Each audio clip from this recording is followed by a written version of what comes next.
It never really ends the way you think it does. One day they vanish, no warning, no goodbye, just silence. Cold, deliberate silence.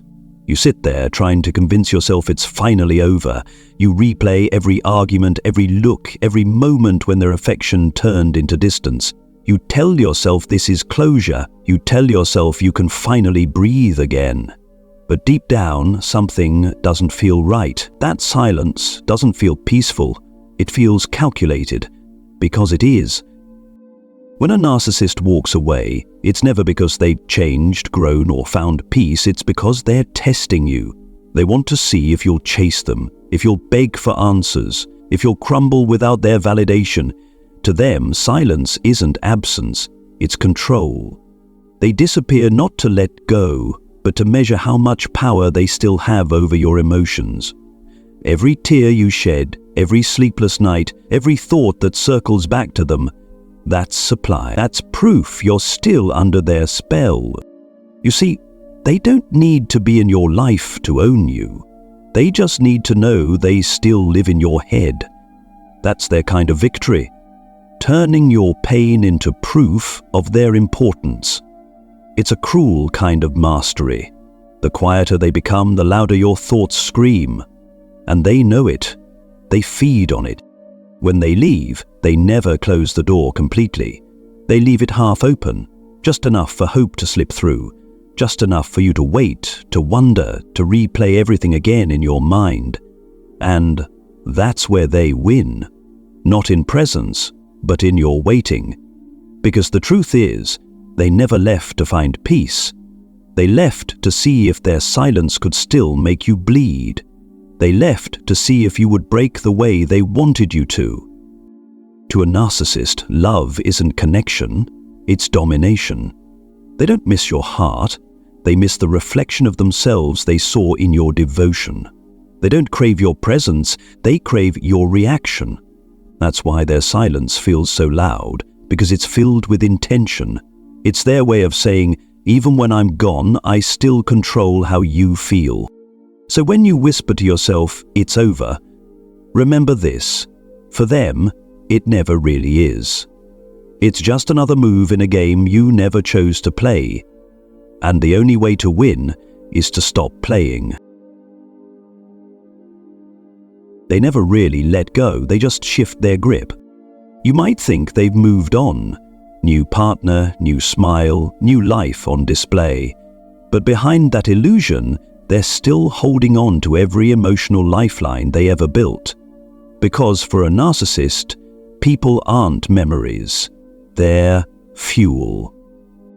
Even when they tell you, we're just friends now, it's rarely the truth. What they mean is, I still keep them around just in case. Behind every new relationship, there's usually someone else still orbiting, someone who never truly left. It might be an ex they swore they'd never speak to again, a friend they text late at night, or someone who still believes the narcissist can change. Narcissists build what psychologists call a supply network, a quiet chain of people who each serve a different emotional purpose. One gives admiration, one gives comfort, one gives sex, one gives validation. Together they form a safety net that ensures the narcissist is never left alone with their own emptiness. That's their greatest fear, the silence inside themselves. So when they seem to have moved on, don't be fooled. They're not in love, they're in rotation. They never truly start fresh because they never truly end anything. Every goodbye is just a pause. Every new face is a recycled pattern. They'll often paint their exes as crazy, toxic, or obsessed, but that story serves a purpose. It hides the truth, that they're still in contact, and if they aren't, they're probably trying to be, because keeping old connections alive gives them options, and options mean control. You'll see it in the subtle signs. They hide their phone, they go quiet when you walk by, they defend that one friend a little too strongly, and when you question it, they call you insecure. But that's projection. What they really mean is, don't look too closely at the web I've built. The cruelest part? The people in that web often have no idea they're part of it. Some believe they're special, that they're the exception, the one the narcissist still loves. Others think they're being kind, staying friends with an ex to help them heal. But none of it is real connection. It's emotional insurance. Protection from the one thing a narcissist cannot face: being irrelevant. Because to lose attention is, for them, to cease existing. That's why they keep everyone half in, half out, dangling in uncertainty. You think it's over. They call it balance. You see closure. They see backup. And here's the truth that stings. While you were giving them your whole heart, they were quietly keeping someone else as a spare. To them, people are not chapters. They're bookmarks. They always come back. You'll see the name light up on your phone, the message that says, "Hey, how have you been?" As if nothing ever happened. No apology, no explanation, just a small spark meant to test if the fire still burns. And for a second, your heart stops. You remember the voice, the scent, the words that once made you melt. For a moment, you think maybe this time will be different. Maybe they've changed. Maybe they finally understand what they lost. But the truth is, they haven't changed. They've just run out of supply.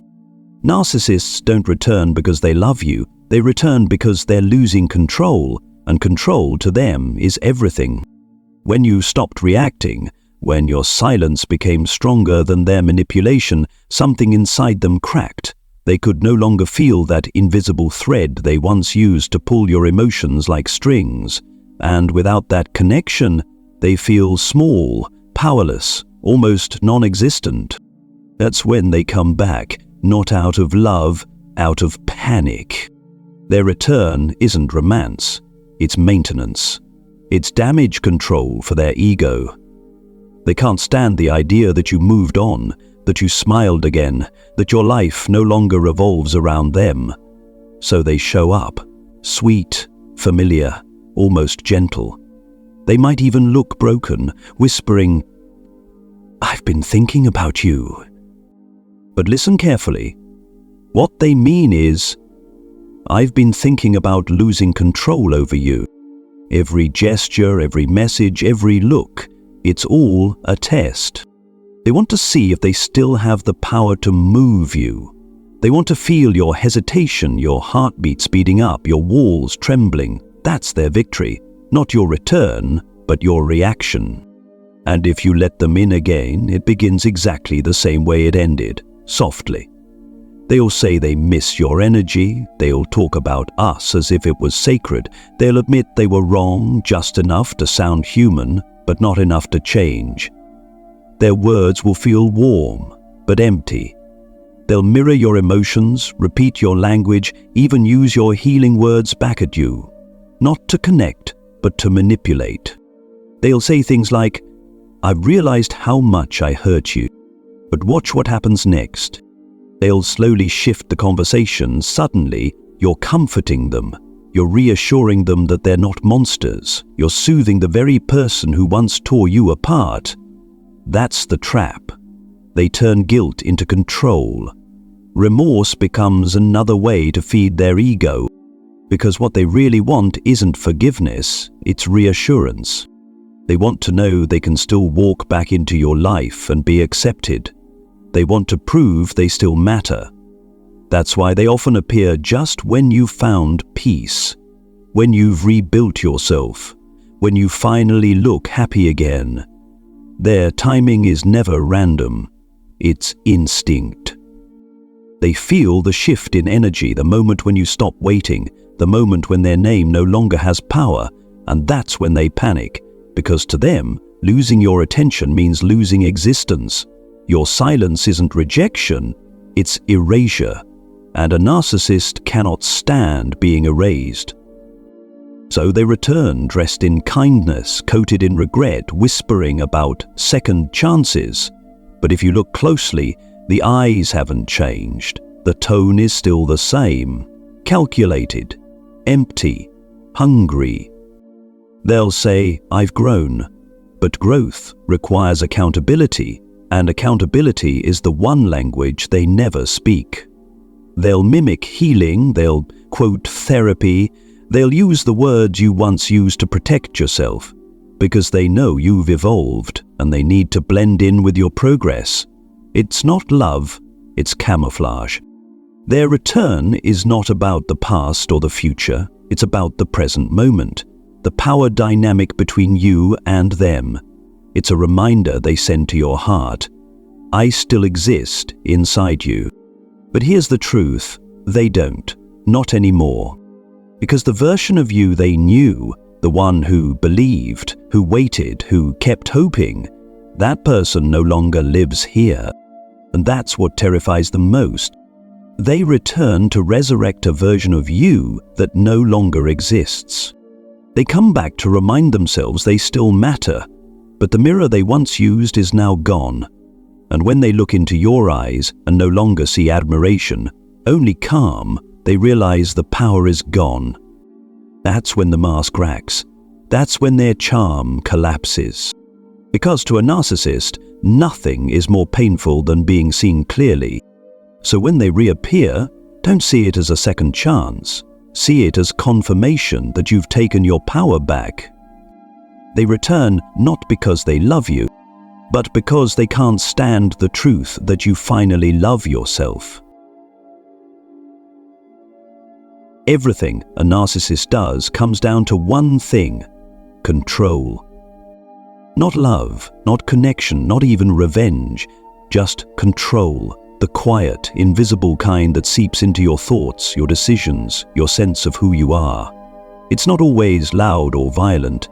Sometimes it's subtle, disguised as care, concern, or affection. But underneath every gesture lies the same question echoing in their mind. Do I still have power over you? Control is the oxygen they breathe. Without it, their world collapses. That's why they create patterns, not relationships. They learn your fears, your insecurities, your soft spots. They memorize what soothes you and what breaks you. Then they mix both, comfort and pain, until you can't tell the difference anymore. You start mistaking their manipulation for love, their chaos for passion, their control for devotion. At first it feels intoxicating. The attention, the intensity, the way they look at you like you're the only person who matters. But soon that gaze becomes surveillance, that attention turns into interrogation, that intensity becomes a cage, and before you even realize it, you're shrinking, making yourself smaller to keep the peace, silencing your truth just to avoid another storm. But that's how control works. It's not always about shouting or domination. Sometimes it's about making you doubt your own reality. They'll twist your words until you start apologizing for things you didn't do. They'll question your memory, mock your feelings, call you too sensitive, until you begin to wonder if maybe you are. Bit by bit, they erase your confidence and replace it with dependence. You start needing them to tell you who you are, what's real, what's right. This is the psychology of control, a slow erosion of identity disguised as love. And the cruelest part? It works because you care, because you want to believe in love, in redemption, in the idea that if you just try harder, it will go back to how it was in the beginning. But the beginning was never real. It was bait, a carefully crafted illusion to make you surrender your boundaries willingly. A narcissist doesn't want to destroy you immediately. They want to reshape you, to mold you into someone easier to manage, someone whose worth depends on their approval. They don't crave your happiness, they crave your compliance. They want you calm, obedient, predictable, because predictability means control. Even silence becomes a weapon in their hands. Sometimes they withhold affection, other times they vanish without explanation. It's all part of the same design, to make you chase, to make you question, to make you need them again. They want to be the problem and the cure, the poison and the antidote. And when you finally break free, when you stop reacting, that's when you shatter the illusion. Because the only way to defeat control is not by fighting harder, but by refusing to play. The moment you stop explaining, defending, or justifying, you cut the strings they've tied to your emotions. That's the power they never expected you to find. Your silence, once their weapon, becomes your shield. Your detachment, once their fear, becomes your freedom. Because the truth is simple. The more they lose control, the more you regain yourself. A narcissist survives by keeping you uncertain, unsteady, emotionally hungry. But healing begins the moment you stop feeding their need for reaction. When you no longer respond to provocation or guilt, they're left with the one thing they can't manipulate: your peace. And that's what truly destroys them. Not anger, not revenge, but your calm, your indifference, your refusal to engage in the game. Because for someone addicted to control, nothing is more terrifying than realizing they no longer have it. At some point, something inside you breaks, but not the way they expected. It's not the kind of breaking that shatters you. It's the kind that frees you, the kind that feels like finally waking up after a long, cruel dream. One morning, you simply stop waiting. You stop explaining. You stop caring whether they understand. And that moment, quiet and small as it seems, is the moment you win. Because what they never told you is that freedom doesn't arrive with noise or vengeance. It arrives in silence. It arrives the day you stop reacting, the day your peace no longer depends on their chaos. That's the day you become untouchable.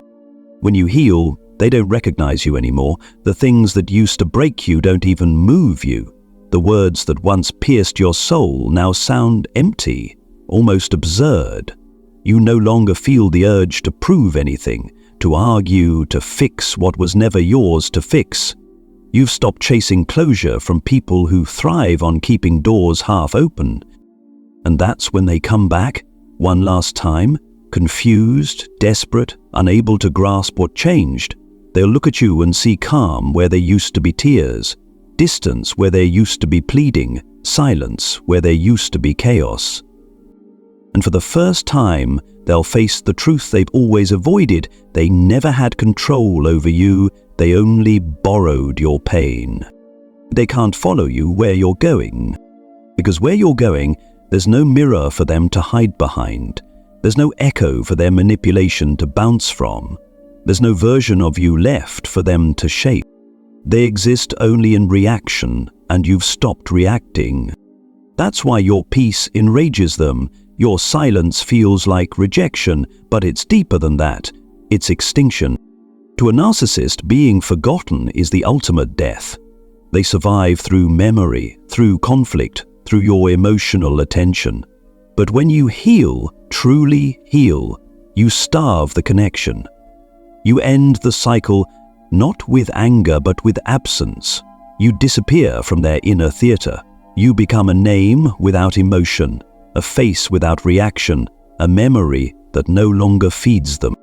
And they can't stand that, because your freedom reminds them of everything they can't be: grounded, whole, real. They live in the performance. You've chosen authenticity. They live through control. You've chosen peace. They live for validation. You've chosen truth. This is the paradox they'll never understand. The person they tried to break became the person who no longer needs them to heal. The more you step into your peace, the smaller they become.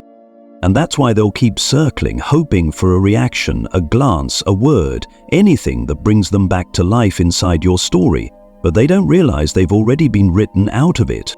You no longer need revenge. You no longer crave apology. You've reached the place beyond anger, the place where you understand that peace was never something they could give you because it was always yours.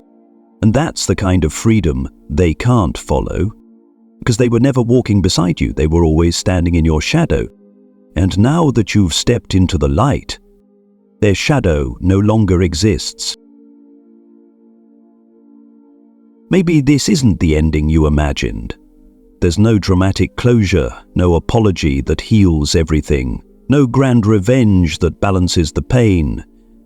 There's just you, standing in the quiet aftermath, finally realizing that peace was never something to be earned from them. It was always something to be remembered within you. You survived the storm they created, and that survival is not weakness. It's transformation. You learned to breathe without their approval, to feel without their permission, to exist without their validation. That's not loss. That's evolution. They will keep returning to the memory of who you were, but you won't be there anymore. You've grown into someone they can't touch, someone they can't confuse, someone they can't break. And that's the true ending of every story like this. Not when they leave, but when you stop waiting for them to return. You are no longer part of their cycle. You are the silence that ends it. You are the peace they can't destroy.